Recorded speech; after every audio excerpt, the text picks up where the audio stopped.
Anyway, Time magazine also chose WNBA superstar Caitlin Clark as their athlete of the year. But, okay, here's the problem. A lot of conservatives are having a fit over her interview, and here's what they're so mad about. Watch. Into the WNBA, like I've said, I feel like I've earned every single thing that's happened to me over the course of my career. But also, I grew up a fan of this league from a very young age. Like, my favorite player was Maya Moore. Like, I know what this league was about. And like I said, like, it's only been around 25 plus years. So I know there's been so many amazing black women that have been in this league, and continuing to uplift them, I think, is very important. And that's something I'm very aware of. In the midst of all the excitement in the sports world, WNBA superstar Caitlin Clark made a daring decision that has shocked the WNBA and NBA communities.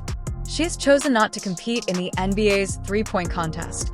But let's be clear that this isn't just a decision to skip an event. Rather, it feels more significant and is a statement, a stand, and a message to the basketball world.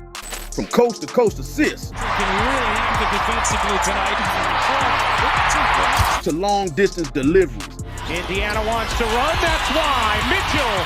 These are the best touchdown passes that Caitlin Clark slings out throughout her career. You've seen it here in the WNBA, just looking ahead, and Lexi Hall knows. Before we get into all the twists and turns of this story, take a moment to like the video if you enjoy analyzing moments like this. Could Caitlin be saying she's tired of the NBA using women's basketball as a backdrop for their own hype? Or is this her way of making sure women's basketball stands strong and commands its own respect separate from the shadow of the NBA? Whatever her reasons, her decision has sparked heated debates, and it seems like everyone is weighing, and even ESPN can't stop talking about it. Click subscribe and enable notifications immediately. Together, let's analyze the drama. I never want to stop being coached. I never want to stop being told what's right, what's wrong, no matter how good I play, how bad I play. Like, there's always things to learn, things to get better at, and that's what I love about her is she holds me to a very high standard, and yeah, she's going to get on me because she knows there's still areas for me to improve, and, you know, this team relies on me a lot, whether it's emotionally or to score or to bring the energy, and I think that's just always something that, you know, she holds me to a high standard in that regard, and that's something I really appreciate. The WNBA was fighting for recognition before she rose to prominence, trying to take even a small portion of the spotlight in a sports industry dominated by other leagues. But ever since Clark entered the scene, everything has started to shift ratings. Caitlin Clark is more than just another basketball player. She is a force of nature when she steps onto the court. She redefines what is possible in the sport. Sales of climbing cling tickets are skyrocketing, and maybe most significantly, WNBA-related discussions are finally starting to despite her undeniable influence in popular culture. Some media outlets and analysts seem more interested in igniting needless controversy around her name than in basking in it. She exudes an energy that cannot be ignored, a magnetism that transforms passion into performance and curiosity into fandom. Her name. We just watched the 4 college years of Caitlin Clark, and a question sticks out. What can't she do? We are watching one of the greatest basketball players of all time. This type of pushback is not new to the sports industry. We have repeatedly witnessed it occur. As generational sportsmen rise to prominence, detractors swiftly jump to their defenses, accusing them of being overhyped or profiting from narratives influenced by the media. However, let's correct the record. Caitlin Clark's actions demonstrate a level of self-awareness and loyalty that many athletes in her position might overlook. She not only moves the needle within the WNBA, but she is the needle herself, changing the league's trajectory and attracting the attention and respect the sport has needed for far too long. For instance, her recent decision to forego the NBA's dazzling three-point contest in favor of her role in the WNBA wasn't just a decision. It was a statement, saying the WNBA is not an afterthought. It's where I belong and where my focus will stay. Has a cheat code that's made every single WNBA player and star pissed. I'll get into it in just a minute, but I gotta be honest right from the start. I wouldn't be surprised if Caitlin Clark won the WNBA MVP next year. Seriously, she was the first rookie since Candace Parker in 2008 to be named All WNBA. However, Her integrity is not being praised by everyone. ESPN, for example, is far from happy. They had their own storyline planned in which Caitlyn entered their brightly lit NBA arena and delivered viral moments to boost their brand.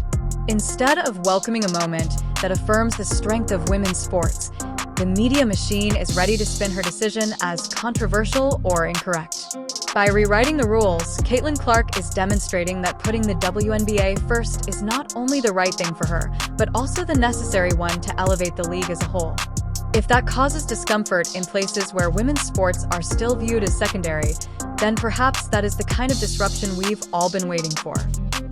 The Ben Daniel podcast where we're calling a spade a spade. Great to be here with you guys today. Do you know how we all know Caitlin Clark made the correct decision in telling Adam Silver to go kick rocks? Telling the NBA, you know what, maybe we'll revisit this in a couple days when some things that I want in writing are met, when some of my requirements are met. Maybe we'll revisit this when you guys get closer to All-Star Weekend and are really scrambling to find a reason for anybody to sit down and watch NBA. Clark's choice is a more profound statement about independence and self-direction than just avoiding rivalry. To understand the significance of this decision, we need only go back to last year's NBA All-Star Weekend, which featured the highly anticipated shooting match between Stephen Curry and Sabrina Ionescu. It was unquestionably historic, especially for women's basketball, but if we're being honest, that moment tipped the scale of benefits significantly toward the NBA rather than the WNBA. The crossover was framed as progress for women's sports, to be sure, but the main applause went to the NBA for demonstrating inclusivity. Clark understands that she truly does both on and off the court. Her choice to make her debut at the WNBA All-Star Weekend rather than the NBA's isn't merely a scheduling decision. Rather, it's a conscious stand that asserts that women's basketball isn't and shouldn't be treated as a supporting act to a larger music show by claiming that she's starting a conversation that has many people feeling extremely uneasy and others outright incensed. Some probably assumed she would play along, eager to embrace the crossover hype after all ESPN and other sports media. The Giants enjoy stories about women's sports that are just sufficiently elevated to be feel-good tales of progress, but to the surprise of many, Clark completely rewrote it instead of following their script. Instead of giving the WNBA her allegiance and star power, she made it obvious where her heart is. But instead of getting widespread praise for her dedication, some analysts are treating it almost as a betrayal, treating her as though she's broken some unwritten basketball code. It's an intriguing turn in her career that presents her not only as a talent that will last a generation, but also as a voice that isn't afraid to challenge the status quo. You are the first ever #1 draft pick in franchise history. How is it for you that in just your 4th full season, you've been a part of bringing the first championship to the franchise? I mean, it's what we do. Wanting to come here and just continue to chip away, understanding what it is, the goals that we wanted to achieve, and there's no other organization that I would want to do it for than here. So just very thankful. This story has an additional dimension that adds to its intrigue. Although she was invited again this year, Sabrina Ionescu, the star player for the New York Liberty, chose to decline. She hasn't publicly explained her reasons, but it's easy to understand why our WNBA stars like her are beginning to rebel against the NBA. Perhaps they feel that they are being brought in more as entertainment than as serious participants. Sabrina Ionescu participated in last year's exciting three-point contest, where she faced off against Steph Curry, and her fans loved every second of it. It was one of the most watched events in years. Ball inbound to Kylie Shook, 4 seconds left. Ionescu, a long three for the win, and she gets it! Sabrina Ionescu at the buzzer! The NBA planned to bring the same spirit this year by inviting Caitlin Clark because they knew they had hit gold with last year's tournament and saw how much attention it received. However, this is where things get interesting. Despite the hype, Caitlin Clark chose not to join. Her goal is clear. She wants to help the WNBA grow by choosing the WNBA's All-Star Weekend over the NBA's event. She's making a bold statement by saying that the WNBA is significant enough to stand alone and that she wants to be a part of that growth.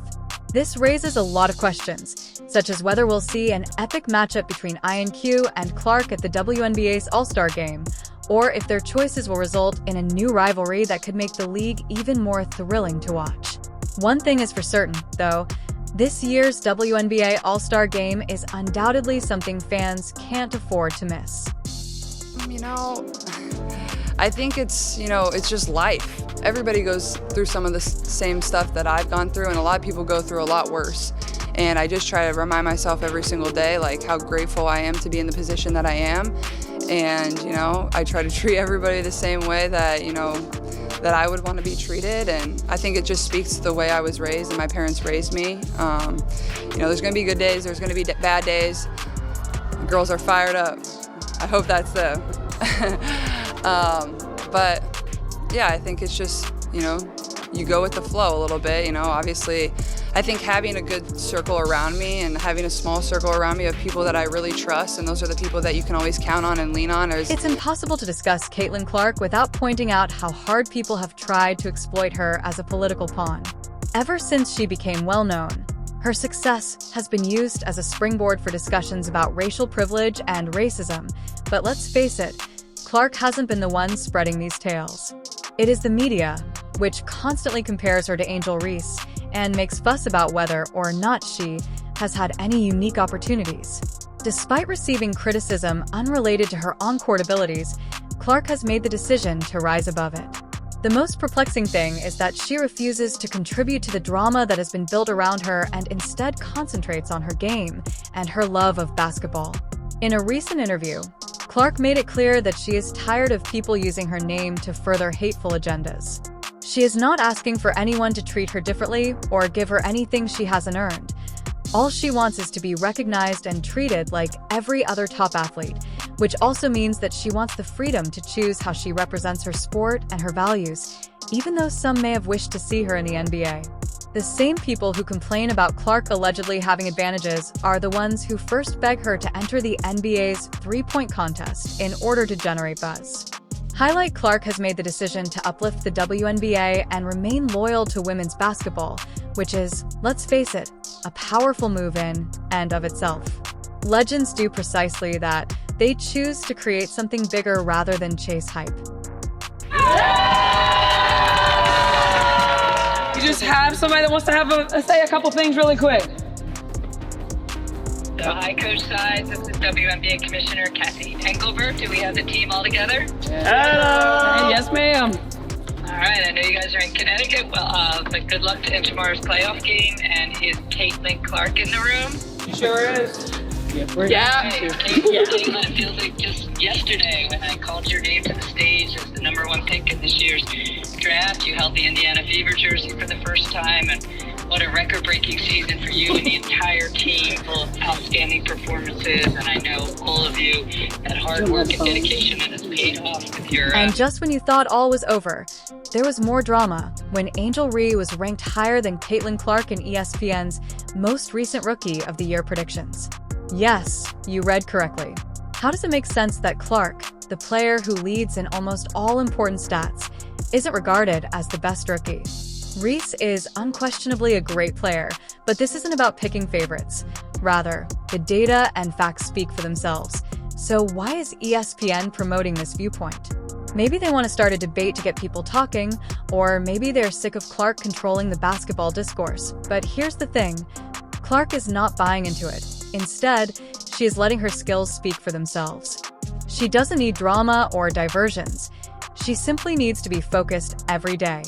She knows what really counts, which is why she keeps getting better on the court. Let's keep the ball rolling with Basketball Hall of Famer Rebecca Lobo, who joins us this morning. All right, Rebecca, Caitlin Clark, Angel Reese, they've been in the Rookie of the Year conversation, but the question is, can either of them enter the MVP conversation?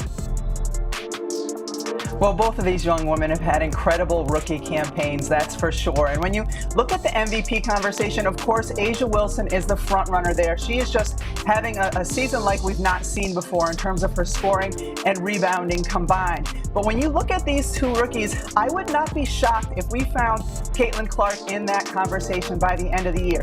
Keep in mind that you vote for 5 players when you're voting for MVP. And so both Asia Wilson, Nafisa Collier, Breanna Stewart, those will all be players who are in that top 5. You just cannot ignore Caitlin Clark, regardless of whether you adore her or find her too cold.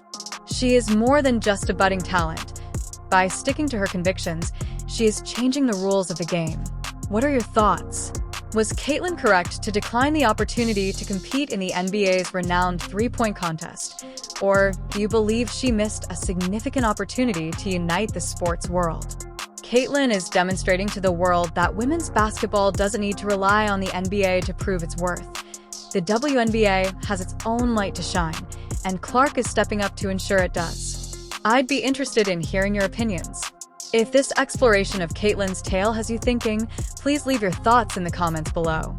Don't forget to hit the like button, subscribe for more material, and enable alerts. There is so much more to discover, and this is only the beginning. You won't want to miss it.